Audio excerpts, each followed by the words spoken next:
¿Qué tal, hermanos? Continuaremos en esta ocasión con el Salmo 115. Y para en esta ocasión, este salmo lo vamos a titular Deleítate en tener un Dios vivo. Deleítate en tener un Dios vivo. Así que, hermanos, antes de comenzar, quisiera que me acompañen en oración.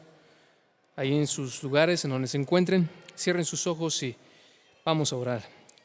Señor, te agradecemos por esta oportunidad que nos das nuevamente de comenzar el estudio de este salmo maravilloso, el Salmo 115.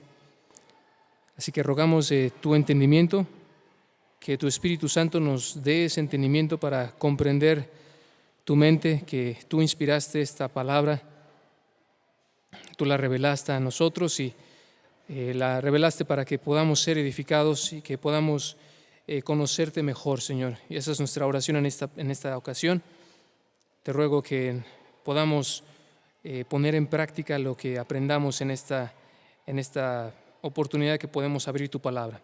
En el nombre de Cristo Jesús, rogamos. Amén. Bueno, hermanos, como hemos estado viendo a lo largo de todo este año, estamos estudiando salmos favoritos y en esta ocasión, como ya lo dije, nos tocará cubrir el Salmo 115. El Salmo 115. Todo el Salmo, si Dios lo permite, lo estaremos cubriendo. Y para comenzar quisiera solamente establecer algunas cuestiones del contexto, tanto histórico como literario, que nos ayudarán a entender un poco mejor la mente del salmista, bajo la inspiración del Espíritu Santo, obviamente. Así que solamente para establecer este contexto, no sabemos quién es el autor de este salmo. Sí, es anónimo. Sin embargo, por su propósito podemos conocer más o menos aproximadamente cuándo fue la fecha de escritura. Se desconoce la fecha cierta, sin embargo, debido a que se considera como un salmo postexílico y que pudo haberse cantado durante la dedicación del segundo templo. Esto lo vemos, por ejemplo, en Esdras capítulo 6, versículo 16. Su fecha de escritura probable sería alrededor del año 516 a.C. 516 a.C. ¿Sí? Ahora, este Salmo 115 realmente pertenece a un grupo de salmos que comprende del 113 al 118 y que se denomina este grupo de salmos como el Jalel egipcio. El Jalel egipcio, es decir, esta Jalel es una palabra hebrea que significa alabanza, y este Jalel egipcio se cantaba en la celebración de la fiesta de la Pascua, del Pentecostés y de la fiesta de los tabernáculos. Durante la Pascua, que es muy probablemente la mayor fiesta donde mayormente se cantaba este himno, o este Jalel, este grupo de himnos del 113 al 118, durante la Pascua, este Jalel se cantaba de la siguiente manera. Los salmos 113 y 114 se cantaban antes de la comida de la Pascua y los salmos 115 al 118 después de la comida. Muy probablemente, de hecho, el salmo 118 fue el salmo que Jesús y sus discípulos cantaron al salir del aposento alto la noche que fue entregado, de acuerdo a Mateo 26:30 y Marcos 14:26. Y bueno, habiendo establecido este contexto de este salmo cuyo título o realmente cuyo tema principal es la alabanza a Dios, este es un salmo de alabanza. Realmente es un salmo que también se puede estudiar en 5 partes, y esto debido a que estas 5 partes son realmente porciones que funcionan de una manera como un diálogo entre 2 personas o dos entes que están teniendo una conversación. Podemos ver, por ejemplo, del versículo 1 al 8, ¿sí? Empieza el discurso de el pueblo, es decir, el pueblo de Israel, y esto lo sabemos porque la persona que está hablando en estos primeros 8 versículos se refiere a sí mismo en primera persona del plural. Eso, por ejemplo, en el versículo 1, no a nosotros, ¿sí? Vean el versículo 3 también, que se refiere ahí, nuestro Dios está en los cielos. Así que este diálogo que ocurre, o en estos primeros 8 versículos, este primer discurso que se da, lo está dando el pueblo de Israel. Y luego en el versículo 9 al 11 está hablando alguien más y se dirige a otra persona en segunda persona del plural. Véanlo ahí en versículo 9: oh Israel, Él es tu ayuda y tu escudo. Y luego se dirige a la casa de Aarón, y luego a los que teméis, pero se dirige a ellos como en verbos también, por ejemplo, confiad en Jehová.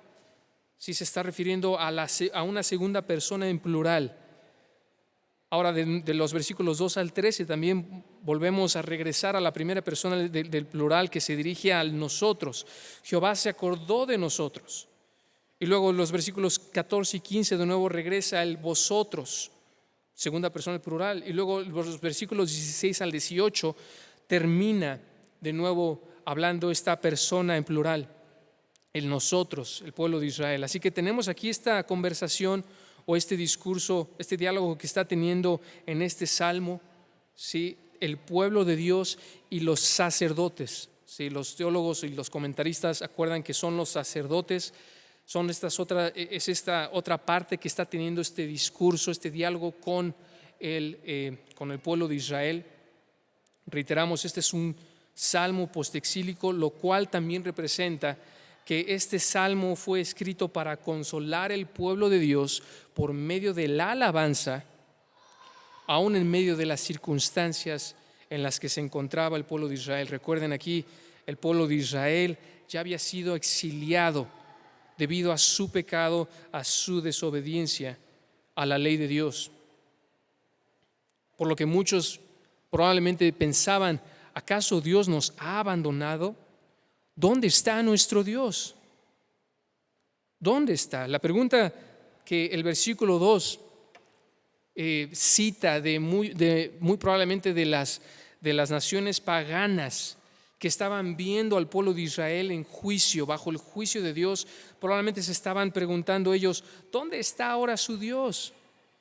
Y si esas naciones paganas estaban preguntando dónde está su Dios, entonces muy probablemente algunos judíos estaban preguntándose también: ¿dónde está nuestro Dios? Así que este salmo realmente representa una manera en cómo nosotros podemos alabar a Dios aún en medio de la prueba, aún cuando es difícil ver la mano de Dios obrando en nuestras vidas. Aquí el salmista, bajo la inspiración del Espíritu de Dios, nos da este precioso salmo para consolarnos y ayudarnos a confiar y a adorarle. En este salmo entonces veremos 5 características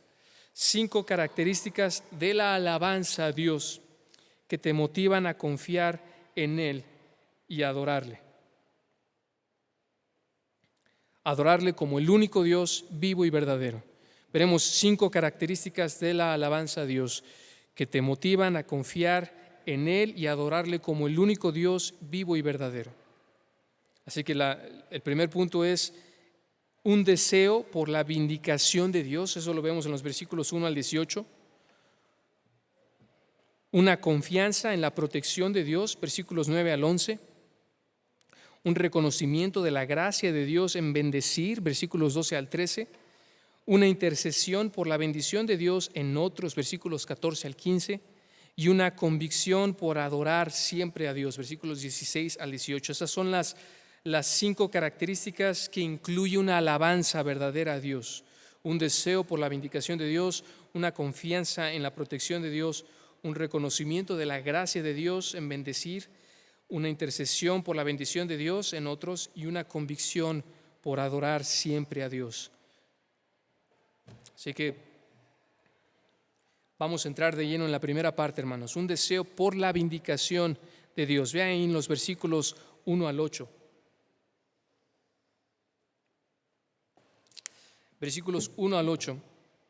Vamos a ir leyéndolo y nos frenaremos en algunos lugares en donde amerite y sea apropiado enfatizar o ahondar un poco más en la explicación del texto para que podamos ver realmente esas particularidades, hermanos, pero por ser 18 versículos no nos frenaremos tan a detalle en todos los versículos que estaremos viendo, hermanos. Pero vean ahí en el primer versículo: no a nosotros, oh Jehová, oh Yahweh, no a nosotros, sino a tu nombre da gloria. Vean qué hermosa manera de abrir este salmo. Aquí el salmista, aquí reitero, esta primera porción se está refiriendo que el pueblo está hablando, el pueblo de Dios es quien está dirigiendo estas palabras a Dios. No a nosotros, oh Yahweh, y lo designa aquí el pueblo de Israel, designa a Dios con el nombre del pacto con el cual Él se reveló a Él, a su pueblo. Sí, Yahweh, Él es el Dios que guarda el pacto. Sí, el yo soy el que soy, es este Dios con el cual ellos se designan a Dios como el Dios que guarda el pacto. Sino a tu nombre da gloria. Y aquí vean el contraste, fíjense, el deseo, esto expresa un deseo, como lo veremos más adelante en el imperativo. Sí, este es el anhelo del pueblo de Israel, que ellos no sean los que reciban la gloria, sino Yahweh, su Dios. Este verbo imperativo, que lo vemos ahí en la segunda parte del versículo 1, no está dando realmente una orden, aunque sí es un imperativo. Este imperativo está expresando más que una orden, un deseo o un anhelo ardiente entre un siervo y su amo. Aquí el pueblo de Israel expresaba su más ardiente anhelo de que Dios recibiera la gloria de la cual solo Dios, solo Él es digno. Así que aquí encontramos realmente el primer principio para nosotros, hermanos, de una característica de la verdadera alabanza a Dios, y es que el verdadero adorador se preocupa por defender la gloria de Dios, porque está consumido por la gloria de Dios. ¿Sí? En otras palabras, solo Dios, así es como piensa el que está alabando a Dios, solo Dios es digno de recibir la gloria. Solo Él es quien merece ser adorado. Nadie más, ni siquiera nosotros mismos. Por supuesto que no. Esto lo vemos también reiterado, por ejemplo, en el Salmo 74, versículo 22. Salmo 74.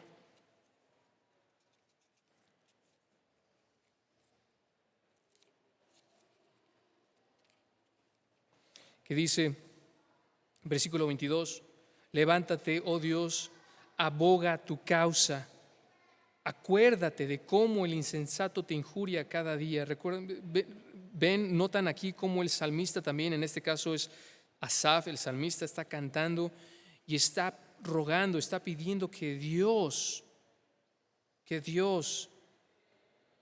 se acuerde y abogue por su propia causa. Ese es el mismo sentimiento del celo que consumía al salmista Asaf en este contexto.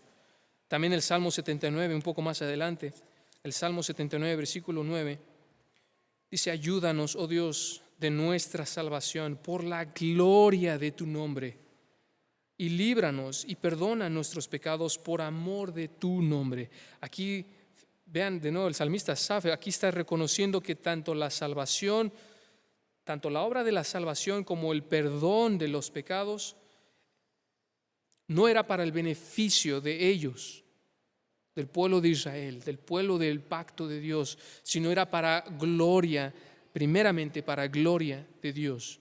No estamos diciendo que obviamente no somos beneficiarios de lo que el Señor hace por nosotros, por supuesto que sí. Somos bendecidos, como lo veremos más adelante, como pueblo. Sin embargo, aquí lo que está enfatizando, la verdad que está enfatizando el salmista, como lo está haciendo aquí en el Salmo 115, es que Dios es quien debe manifestar su gloria. Eso es lo que mayormente consume a un verdadero adorador de Dios, la gloria de Dios. Poniéndolo de una manera contrastada, hermanos, si tú quieres recibir la gloria, eso inmediatamente te descalifica para poder alabar a Dios. Sea lo que sea que hagas, hermano. Recuerda que nosotros podemos glorificar el nombre de Dios con lo que sea que hagamos. 1 Corintios 10:31, ¿no es así? Ya sea que comamos o bebamos o lo que sea que hagamos, lo hagamos todo para la gloria de Dios. Bueno, hermano, tú no puedes alabar a Dios así, de esta manera como lo está expresando el Salmo 115, si tú no estás consumido primeramente por la gloria de Dios. Si quien quiere recibir la gloria y el reconocimiento y la alabanza eres tú, entonces tú no puedes alabar a Dios. De manera que entonces el primer requisito, la primera característica de una alabanza a Dios verdadera y genuina es que esta alabanza a Dios está consumida por un deseo ardiente por la vindicación de Dios, por la gloria de Dios. ¿Y por qué decimos esto? Por la vindicación. Bueno, porque aquí el salmista estaba preocupado por defender a Dios. Ellos estaban exclamándolo. Vean ahí en el versículo, regresando al Salmo 115, vean ahí el versículo 2. ¿Por qué? Perdón, ya me estoy saltando un poco la frase de por tu misericordia, por tu verdad. Aquí el salmista está expresando las razones por las cuales Él merece la gloria, Dios merece la gloria, por tu misericordia y por tu verdad. Por tu misericordia y por tu verdad. Podríamos traducirlo por tu amor y por tu fidelidad. La palabra misericordia, recuerden que lo hemos mencionado o lo hemos visto en otros salmos. La palabra amor la palabra misericordia que se traduce aquí en sus Biblias, en la Reina Valera, es la palabra Gesed, que se puede traducir como amor de pacto. Es ese amor que Dios muestra hacia aquellos con los que ha hecho un pacto. En este caso, con el pueblo de Israel, y por tu fidelidad. El pueblo aquí entonces enfatizó el amor de pacto que Dios tiene por su pueblo, y debido a su amor de pacto, es decir, con ellos, Él es fiel a sus promesas para con su pueblo. El amor, que aquí se traduce como misericordia, y su fidelidad es un atributo que una y otra vez es enfatizado, como dos atributos que son enfatizados junto al otro. Vean, por ejemplo, en Miqueas capítulo 7, versículo 20.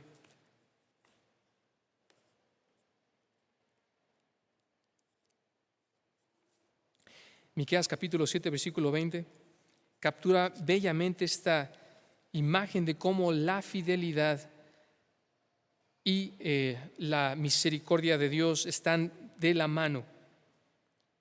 Dice, así termina, de hecho, con estas palabras el profeta Miqueas su profecía dirigida al pueblo de Israel: cumplirás la verdad a Jacob, es decir, Israel, y a Abraham la misericordia que juraste a nuestros padres desde tiempos antiguos. ¿Lo notan ahí?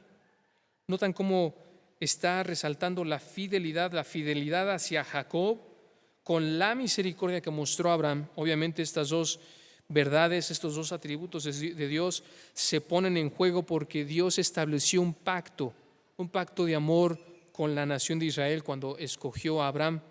¿Recuerdan? El padre de la nación de Israel. Y entonces lo que estaba diciendo aquí el pueblo de Israel es, en este Salmo 115, Dios, si tú nos escogiste como tu nación preciada y escogida, sabemos que tú eres un Dios fiel y entonces cumplirás tus promesas hacia tu nación escogida. No nos abandonarás, no nos dejarás a la deriva. ¿Por qué? Porque tú lo has prometido así. Aún en el medio del exilio, sabemos que tú no nos has abandonado. Eso es, en otras palabras, lo que estaba diciendo aquí el salmista. Dios es amoroso y fiel hacia su pueblo. De la misma manera para nosotros, hermanos. De la misma manera para nosotros. Pablo resumió realmente esta maravillosa verdad ahí en Romanos 15. En Romanos capítulo 15, versículo 8 y 9. Estas palabras, recuerdan, las dice el apóstol Pablo a la iglesia en Roma. Y vean cómo él incluso relaciona el cumplimiento de las profecías y las promesas que dio a su pueblo de Israel en Cristo. Vean este hermoso texto, hermanos. Romanos 15, versículos 8 y 9. Pues os digo que Cristo Jesús vino a ser siervo de la circuncisión para mostrar la verdad de Dios. Aquí tenemos de nuevo la fidelidad de Dios en cumplir su palabra. Mostrar la verdad de Dios para confirmar las promesas hechas a los padres y para que los gentiles glorifiquen a Dios por su misericordia, como está escrito: por tanto, yo te confesaré entre los gentiles y cantaré a tu nombre. ¿Se dan cuenta? Qué hermosamente también de aquí Pablo reitera que la misericordia de Dios, su amor de pacto, está intrínsecamente relacionado con su fidelidad. Negar una es negar la otra, forzosamente. Si Dios dejara de tener ese amor que Él prometió, juró por su propio nombre hacia su pueblo de Israel, y los excluyera como su pueblo de pacto, entonces estaría negando su fidelidad, porque entonces las promesas que Él dio al pueblo de Israel serían forzosamente quebrantadas. Pero no es así, hermanos. Como dijo Pablo también en la epístola de Romanos 11, en el capítulo 11 de Romanos: todo Israel será salvo. Todo Israel será salvo. Y esta promesa está por cumplirse todavía, hermanos. El pueblo de Israel, como ustedes saben, en este momento está en una etapa temporal de endurecimiento como parte del juicio de Dios hacia él, hacia el pueblo de Israel. Así que, hermanos, no es posible que nosotros podamos adueñarnos de esa promesa de que Dios será fiel para con Israel si negamos que entonces Dios ya rechazó a Israel. Y hermanos, eso también para nosotros. Para nosotros, el hecho de que nosotros podamos confiar en su misericordia y en su fidelidad, es decir, en sus promesas, que Él será fiel a sus promesas, entonces eso garantiza tu salvación, ¿es así? Tú no puedes perder tu salvación. ¿Por qué? Porque Dios, si tú ya creíste para tu salvación y te arrepentiste de tus pecados, creíste en el sacrificio suficiente de Cristo en la cruz, que son los únicos méritos realmente que te dan la vida eterna, la promesa de Dios entonces se establece firme de que todo aquel que cree en Él no morirá, no se perderá, sino tendrá vida eterna. Esa promesa permanece firme porque Él es misericordioso, Él es amoroso hacia los suyos, hacia los que han creído, y entonces si tú ya has creído, Él es fiel para que Él permanezca fiel a esa promesa que te dio. ¿Te das cuenta? Entonces, hermano, aquí la primera razón por la que podemos alabar a Dios es porque Dios es amoroso y fiel. Reitero, y esta alabanza debe de ser un deseo que te consuma. Pero continúa diciendo el salmista, la segunda razón por la cual debemos alabar a Dios es que debido al poder y a la soberanía de Dios en contraste con los ídolos. Y eso lo vemos en los versículos 2 al 8, véanlo ahí. ¿Por qué han de decir las gentes, ¿dónde está ahora su Dios? Las gentes es otra palabra para decir naciones o los pueblos. Obviamente aquí el énfasis del autor es hacia las naciones paganas, los pueblos que no conocen a Dios, los idólatras que va a describir aquí en los versículos 2 al 8. Nuestro Dios está en los cielos, continúa diciendo el pueblo de Israel. Nuestro Dios está en los cielos. Ahí es el trono. Esta palabra de cielos enfatiza el lugar de donde Dios gobierna a toda su creación. Y ese poder y esa autoridad está enfatizado por la siguiente frase ahí en el versículo 3. Todo lo que quiso ha hecho. O una mejor traducción podríamos también traducirlo en un tiempo presente. Todo lo que quiere hace. No hay nada, hermanos, no hay nada que estorbe la soberana voluntad de Dios. Él, sentado en el trono, Él tiene completa autoridad sobre todas las cosas. Todo lo que Él quiere, Él hace. Su plan no es pervertido por los planes y las decisiones de hombres perversos.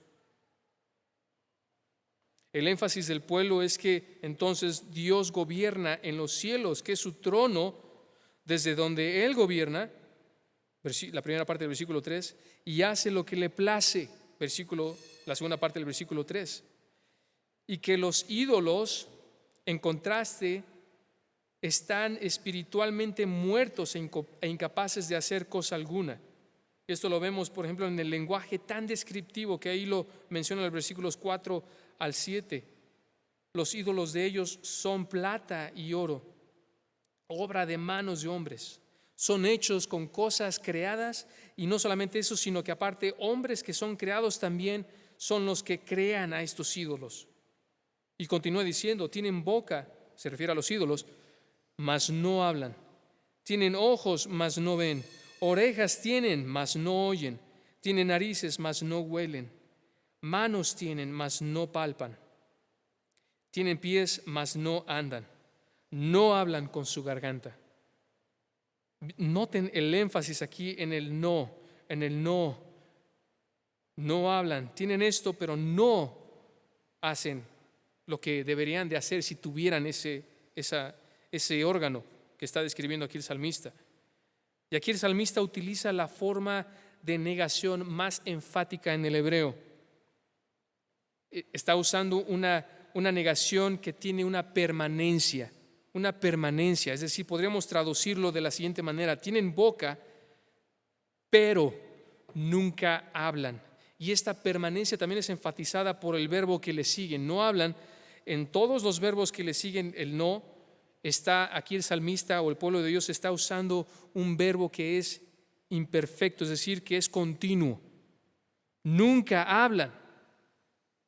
Orejas tienen, mas nunca oyen. Esa sería la idea, ese sería el énfasis del pueblo de Israel. Tienen narices, mas nunca huelen. Nunca palpan, nunca andan y nunca hablan con su garganta. En el original realmente lo podemos decir como nunca emiten un sonido. Esa sería la idea. Lo que está diciendo aquí el salmista es que, o el pueblo de Dios en este diálogo, es que aquellos que veneran a estos ídolos están en la misma condición que sus ídolos. Versículo 8, semejantes a ellos son los que los hacen y cualquiera que confía en ellos.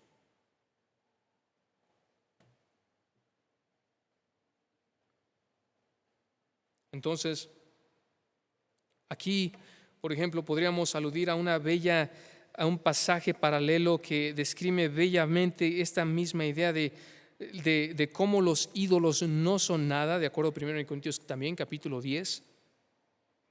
Los ídolos no son nada, pero fíjense aquí como en palabras de Habacuc, el profeta Habacuc, queda hermosamente descrito esta verdad también.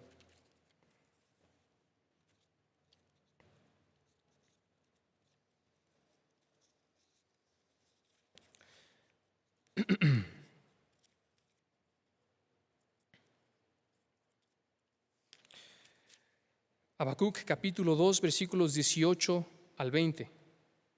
Dice: ¿de qué sirve la escultura que esculpió al que la hizo? La estatua de fundición que enseña mentira, para que haciendo imágenes mudas confíe el hacedor en su obra. Lo que está diciendo es que es inútil. ¿De qué sirve? Es inútil. En palabras de Pablo en 1 Corintios 10, un ídolo no es nada. Que realmente adorar un ídolo realmente tiene implicaciones incluso hasta demoníacas. Sí es posible que un ídolo pueda ser impersonado por un demonio, y eso es lo peligroso, pero realmente un ídolo no es nada, no tiene vida en sí mismo. Eso es lo que está diciendo aquí Habacuc, y es lo mismo que está diciendo el salmista en el Salmo 115.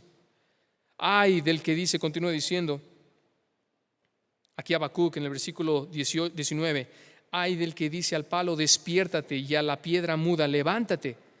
¿Podrá él enseñar? La respuesta a esa pregunta retórica es no puede hablar, no puede enseñar el ídolo. He aquí está cubierto de oro y plata y no hay espíritu dentro de él. Más, fíjense que este contraste, versículo 20, más Jehová está en su santo templo, calle delante de él toda la tierra. De la misma manera que aquí el salmista en el Salmo 115 enfatiza la soberanía de Dios por sobre cualquier otra cosa, en contraste con los ídolos, aquí Habacuc resalta que Dios es el que está sentado en su trono y no así cualquier otro Dios. Los dioses falsos, los ídolos, son inútiles en comparación con el Dios que está sentado en su trono. La implicación es de que ellos no pueden hacer nada. Por lo tanto, adorarlos es inútil, es insensato, es tonto. Y de la misma manera son tontos los que confían en ellos. Pero no es así con aquellos que deciden confiar en Jehová. Y ese es el siguiente punto del salmista. Aquí en los versículos 9 y 11. Una confianza en la protección de Dios. La siguiente característica de una alabanza genuina es una confianza en la protección de Dios. Véanlo ahí.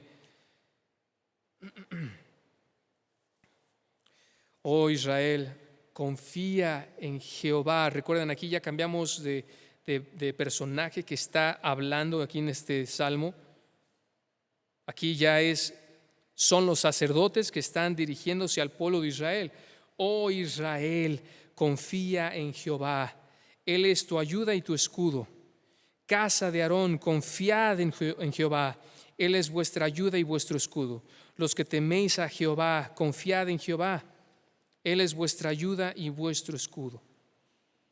Vean, a diferencia de los pueblos paganos que fabricaban sus ídolos y confiaban en ellos, el sacerdote aquí exhorta al pueblo de Israel a que confíe en Jehová, el único y verdadero Dios. Y noten cómo en esa exhortación se dirige a tres grupos principalmente. Bueno, primero que nada, es una exhortación porque vean cuál es el verbo que se repite 3 veces en el imperativo. Confía, versículo 9, confía en Jehová. Versículo 10, confiad en Jehová. Y versículo 11, confiad en Jehová. Aquí el énfasis es entonces en la exhortación de los sacerdotes hacia el pueblo de Israel. Esa exhortación en confiar en Jehová, en el único y verdadero Dios, en contraste con los ídolos que describieron el pueblo de Israel en los versículos 4 al 7. Entonces, la exhortación es en confiar en Jehová. Pero no solamente esa exhortación abarca al pueblo de Israel. Fíjense cómo aquí el salmista o los sacerdotes se enfocan en 3 grupos. En Israel, aquí Israel se está refiriendo a toda la nación de Israel, incluyendo a los fieles, a la nación de Israel. Versículo 10 se enfoca a la casa de Aarón, que son los sacerdotes, el sacerdocio santo, los sacerdocio levítico. Y por último, a los que teméis a Jehová en el versículo 11. Y esta frase de los que teméis adorar a Jehová, podríamos también traducirlo a los que adoran o a los que alaban a Jehová. Y este teméis o adoréis a Jehová se está refiriendo, es una frase que está abarcando un poco más generalmente a todos los que creen, adoran y alaban a Jehová. Y eso incluye no solamente a judíos realmente sinceros, porque recuerden que de toda la nación de Israel no todos eran salvos. Aquí estamos hablando de judíos que realmente eran salvos, pero no solamente incluía a los judíos salvos, sino también a todos los gentiles prosélitos, a todos los creyentes realmente en Jehová. A estos 3 grupos se refiere. Y bueno, aquí el principio es este, hermanos. Una verdadera adoración implica confiar en Dios, porque Él es nuestra ayuda y Él nos protege. Esa sería la idea. aún en medio de los problemas y las aflicciones. Aún en medio de los problemas y las aflicciones, nosotros como creyentes, si en efecto estamos verdadera y genuinamente adorando a Dios, alabándole por quién es Él, entonces no deberíamos de reservar únicamente nuestras estallaciones de júbilo y de adoración a su nombre en los momentos de gozo y de bendición, sino aún también en medio de la prueba, como lo estaba haciendo aquí el pueblo de Israel. Recuerden, ellos estaban exiliados.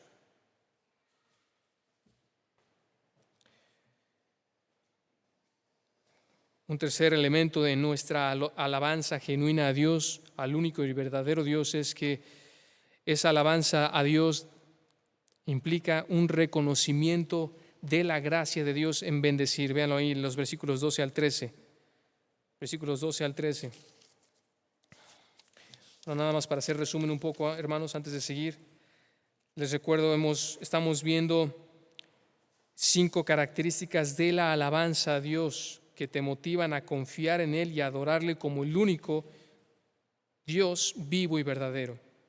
Ya vimos un deseo por la vindicación de Dios, versículos 1 al 18. Ya vimos una confianza en la protección de Dios, versículos 9 y 11. Y ahorita estamos viendo un reconocimiento de la gracia de Dios en bendecir, versículos 12 y 13. Véanlo ahí, en versículos 12 y 13 dice: Jehová se acordó de nosotros. De nuevo aquí la designación de a Jehová como Yahweh. Esta misma es la traducción literalmente del hebreo. Yahweh se acordó de nosotros, nos bendecirá. Bendecirá a la casa de Israel, bendecirá a la casa de Aarón, bendecirá a los que temen a Yahweh, a pequeños y grandes, y a grandes. Noten en esa primera frase, esa hermosa palabra que dice se acordó. Se acordó, esta palabra que es una figura para referirse a la gracia de Dios para con alguien, en este caso para el pueblo de Israel. Aquí reiteramos en estos versículos 2 y 13, ya regresamos de nuevo con el pueblo de Israel. El pueblo de Israel es ahora quien está hablando de nuevo y lo sabemos por el nosotros con el que se está refiriendo. Y aquí Israel, el pueblo de Israel se está reconociendo cómo Dios se acordó de ellos y les bendijo. El pueblo reconoció que aún a pesar del juicio y las aflicciones que Dios les estaba haciendo pasar debido a su pecado y desobediencia, Dios se acordó de ellos y les bendijo, les bendeciría debido a su misericordia y amor leal hacia ellos, como ya lo vimos. Esta hermosa verdad de que Dios se acuerda para bendecir, la vemos una y otra vez en la Escritura. Vean, por ejemplo, el Salmo 25, versículo 7. De los pecados de mi juventud y de mis rebeliones no te acuerdes. En contraste, fíjense, no muestres tu rostro hacia mis pecados de la juventud, podríamos decirlo de esa manera. Conforme a tu misericordia, acuérdate de mí por tu bondad, oh Jehová. ¿Lo ven? El Salmo 136, versículo 23, dice: Él es el que en nuestro abatimiento se acordó de nosotros, porque para siempre es su misericordia. Y otro pasaje, último pasaje, ahí recuerden en el libro de Éxodo, este libro escrito por Moisés, en el capítulo 2, que nos relata cómo Dios libró a su pueblo de la esclavitud egipcia. Y recuerdan cómo expresa estas palabras en el capítulo 2, versículo 24 y 25. Y oyó Dios el gemido de ellos. Aquí está escribiendo estas palabras Moisés, que fue el autor de este libro de Éxodo. Y oyó Dios el gemido de ellos, es decir, del gemido del pueblo de Israel. Y se acordó. ¿De qué se acordó Dios? Se acordó de su pacto con Abraham, Isaac y Jacob. Y miró Dios a los hijos de Israel y los reconoció Dios. ¿Que a poco se había olvidado de ellos? ¿Que a poco no los reconocía? No, todas estas expresiones como ya lo habíamos comentado, es una manera antropomórfica. Aquí Dios está hablando en un lenguaje de bebé, si lo queremos ver de esa manera, para describir cómo Dios tiene esa ternura, ese calor, ese amor tierno hacia su pueblo al acordarse de sus promesas hacia ellos, de su amor de pacto. Reiteramos cómo una y otra vez aflora la misericordia de Dios en todo este texto. Pero se dan cuenta, hermanos, una y otra vez aquí Dios está expresando esta verdad. Y bueno, aquí particularmente una genuina adoración, podríamos decirlo en este sentido, hermanos. Aquí la tercera característica que estamos viendo de nuestra alabanza a Dios es que nuestra adoración genuina reconocerá las bendiciones de Dios aún a pesar de las pruebas, aún a pesar de las pruebas. Seremos como el salmista en el Salmo 103, bendice alma mía a Jehová y bendiga todo mi ser su santo nombre. Bendice alma mía a Jehová y no olvides ninguno de sus beneficios. Aquí están las bendiciones. Él es quien perdona todas tus iniquidades, el que sana todas tus dolencias, el que rescata del hoyo tu vida, el que te corona de favores y misericordias, el que sacia de bien tu boca, de modo que te rejuvenezcas como el águila. Qué hermoso es poder alabar a Dios aún en medio de esos momentos tan difíciles, que es muy difícil alabar, ¿no es así, hermanos? No estamos diciendo que no sea una prueba, por supuesto que lo es. Es difícil poder estallar en júbilo y en adoración a Dios cuando nos está yendo mal. Esa es una realidad, hermanos.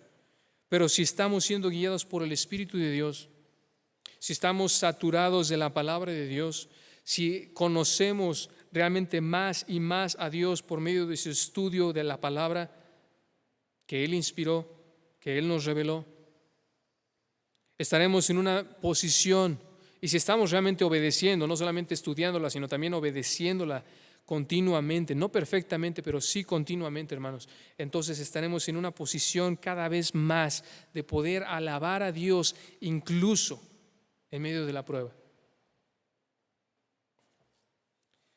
Una cuarta característica de nuestra alabanza genuina al Dios vivo y verdadero es que nuestra alabanza implicará una intercesión por la bendición de Dios en otros. Versículos 14 y 15.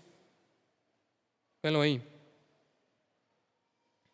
Aumentará Jehová bendición sobre vosotros y sobre vuestros hijos. Benditos vosotros de Jehová, que hizo los cielos y la tierra.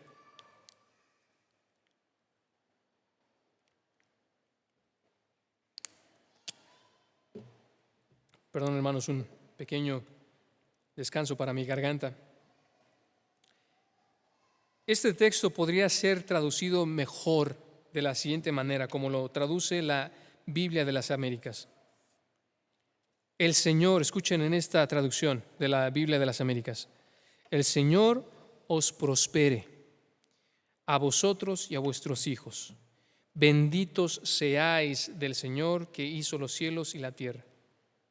¿Se dan cuenta? Entonces aquí realmente más que expresar una realidad como así lo traduce la Reina Valera, realmente las palabras, los verbos que utiliza aquí los sacerdotes, que aquí, dicho sea de paso, aquí estamos regresando al diálogo de los sacerdotes, ¿sí?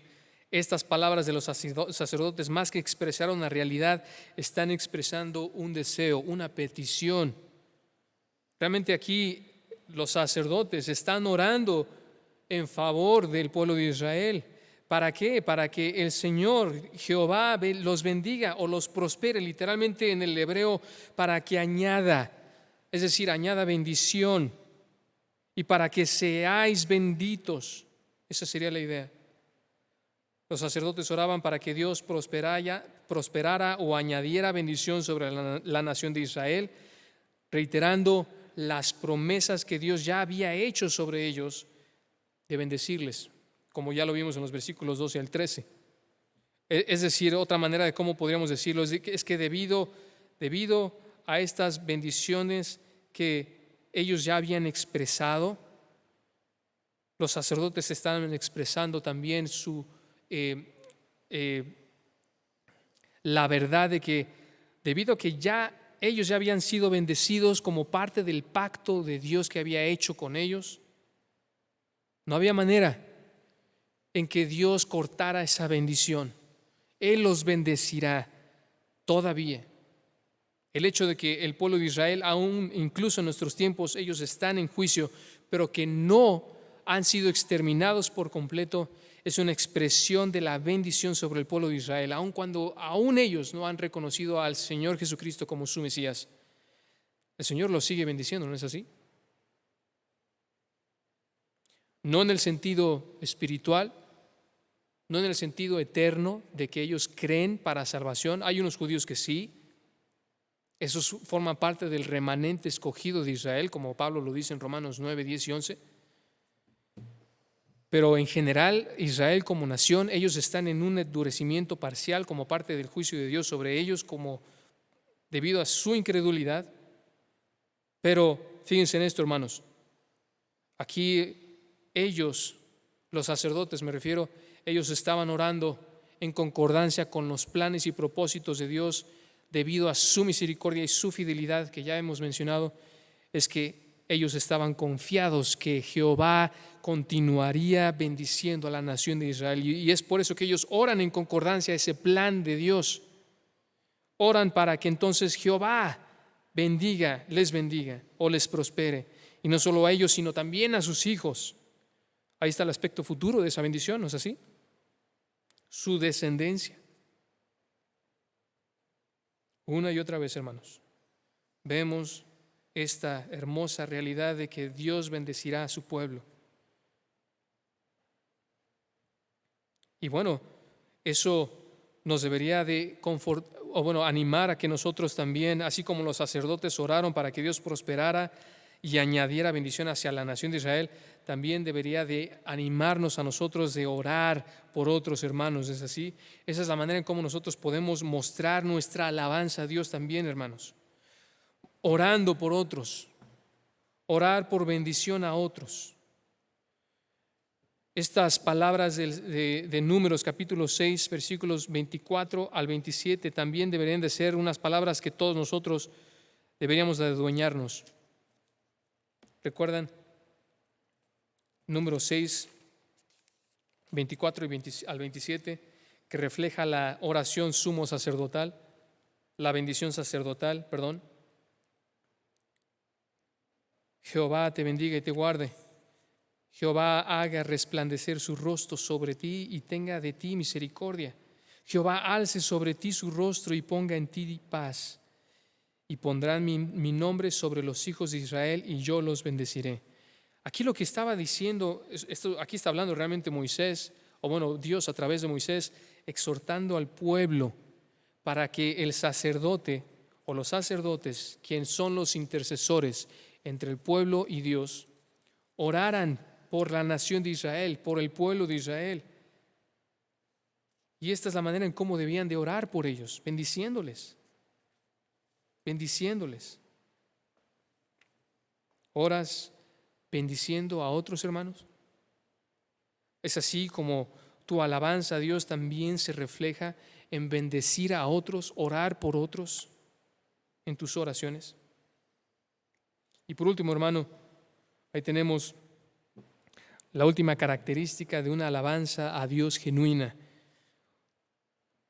Una alabanza a Dios genuina incluirá una convicción por adorar siempre a Dios. Una convicción por adorar siempre a Dios. Versículos 16 al 18. Véanlo ahí.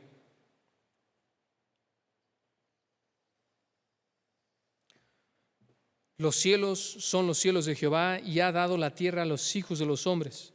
No alabarán los muertos allá, una designación también para Yahweh o Dios, ni cuantos descienden al silencio o al sepulcro, como algunas traducciones lo traducen también. Pero nosotros bendeciremos allá desde ahora y para siempre. Wow, qué maravilloso, hermanos. En este texto Fíjense, aquí regresamos de nuevo, por último, aquí cerramos en esta última porción con el último discurso de el pueblo de Israel. Y fíjense aquí, ellos dan tres razones de su convicción para adorar siempre a Dios, debido a la economía o al plan de Dios para con el hombre. Versículo 16, los cielos son los cielos de Jehová. Aquí de nuevo está reiterando su soberanía. Dios, Él reina en el cielo, pero por otro lado, Él ha concedido, Él ha delegado cierta autoridad a los hombres que reinen sobre la tierra. Aquí el énfasis es de que en la tierra es el tiempo que Dios les ha dado a los hombres para que hagan sus acciones e inclusive para que ellos adoren a Dios. Tristemente es lo contrario. Es lo contrario. Aquí podríamos hacer un eco de las palabras de Hebreos, del autor de Hebreos, de la epístola de los Hebreos, de que está determinado que el hombre viva una sola vez en esta tierra y después de esto el juicio. Esa es la misma idea. No alabarán los muertos allá, fíjense, ni cuantos descienden al silencio. Es decir, las obras de adoración que nosotros podemos expresar como creación de Dios, como hombres, están aquí en la tierra, comienzan aquí en la tierra.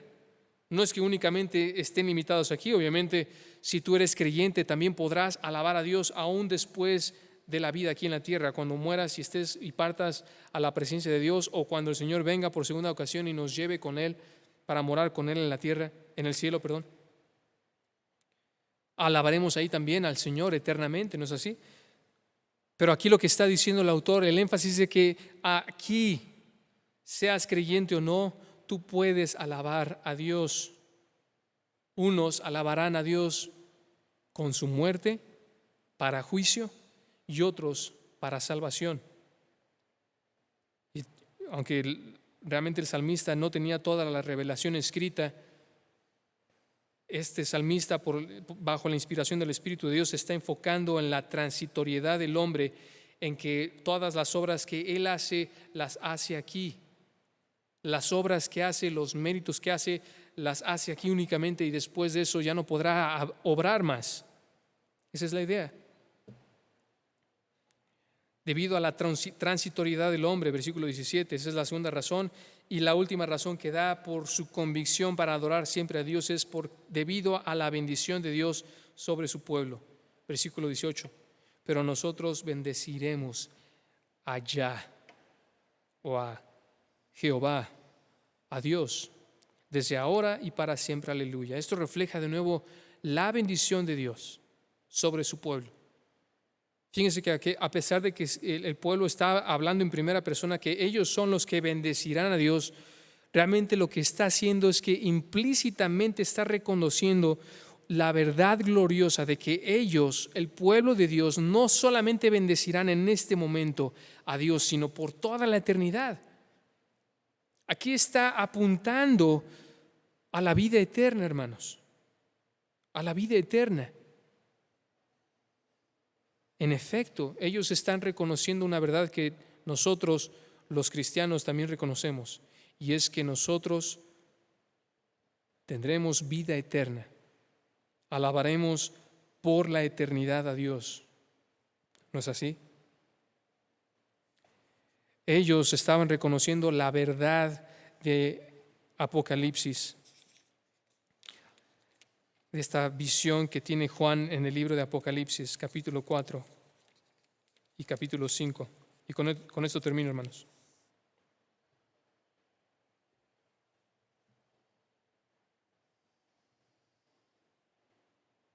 Fíjense, capítulo 4, versículos 8 al 11. Y los cuatro seres vivientes, los seres celestiales, angelicales que Juan tiene ahí en su visión, tenían cada uno 6 alas y alrededor por dentro estaban llenos de ojos, y no cesaban día y noche de decir: Santo, Santo, Santo es el Señor Dios Todopoderoso. Una expresión similar a la de Isaías en el capítulo 6 de su profecía, ¿no es así? Santo, Santo, Santo es el Señor Dios Todopoderoso, el que era, el que es y el que ha de venir. Y siempre, versículo 9, que aquellos seres vivientes dan gloria y honra y acción de gracias al que está sentado en el trono, al que vive por los siglos de los siglos, los 24 ancianos. ¿Quiénes son estos ancianos? Bueno, yo confío, como muchos otros comentaristas, es que estos 24 ancianos representan a todos los creyentes de todas las épocas, incluyendo a los cristianos, incluyendo a los judíos cristianos, incluyendo también a creyentes prosélitos antes del establecimiento de la iglesia. Son todos los creyentes, todos los creyentes. Los 24 ancianos se postran delante del que está sentado en el trono y adoran al que vive por los siglos de los siglos y echan sus coronas delante del trono diciendo: Señor, digno eres de recibir la gloria y la honra y el poder, porque tú creaste todas las cosas y por tu voluntad existen y fueron creadas. Capítulo 5, tenemos una versión similar, pero aquí del Cordero inmolado, y en el versículo 11 inicia aquí la visión Juan. Miren: y miré y oí la voz de muchos ángeles alrededor del trono y de los seres vivientes y de los ancianos. Aquí tenemos de nuevo a los 24 ancianos, y su número era millones de millones. Versículo 12, que decían a gran voz: el Cordero que fue inmolado es digno de tomar el poder, las riquezas, la sabiduría, la fortaleza, la honra, la gloria y la alabanza. Y a todo lo creado que está en el cielo y sobre la tierra y debajo de la tierra y en el mar y todas las cosas que en ellos hay, oí decir al que está sentado en el trono. ¿Quién es? Dios el Padre. Y al Cordero, nuestro Señor Jesucristo, sea la alabanza, la honra, la gloria y el poder por los siglos de los siglos. Los 4 seres vivientes decían amén, y los 24 ancianos, es decir, los creyentes, se postraron sobre sus rostros y adoraron al que vive por los siglos de los siglos. Que esta sea nuestra actitud siempre, hermano, de adorar a Dios por los siglos de los siglos. Oremos. Señor, te damos gracias porque eres asombroso, eres digno de nuestra alabanza, porque tú eres el único y verdadero Dios, en contraste con cualquier otra cosa que se llame ser Dios. Te alabamos, Señor, porque tú nos has revelado. Tú te has revelado a nosotros mismos por medio de tu palabra. Te has revelado a nosotros para mostrarnos también la salvación que muestras a través de tu Hijo. Él es la faz de tu gracia, en Él podemos ver tu gloria. Gracias, Padre, porque estamos siempre contentos. Nuestro corazón estalla de júbilo al entender estas gloriosas verdades de tu palabra. Gracias porque por medio de ella podemos conocerte mejor, podemos conocerte como el Dios de misericordia y de verdad, de amor y de fidelidad, el soberano que haces lo que quieres, el creador de los cielos y de la tierra, Señor. Gracias por todo, gracias por este maravilloso salmo que nos enseña cómo alabarte. Oramos para que nuestra alabanza sea llena con un celo ardiente por ver tu nombre glorificado, que nuestro corazón también sea inundado por una confianza en la protección que tú das, en reconocerte por la gracia que tú muestras en bendecirnos, por una intercesión por otro, Señor, y aún por una convicción por adorarte siempre en la eternidad, Señor. Que esas características inunden siempre nuestra adoración a tu nombre. En Cristo Jesús lo pedimos. Amén. Dios los bendiga, hermanos.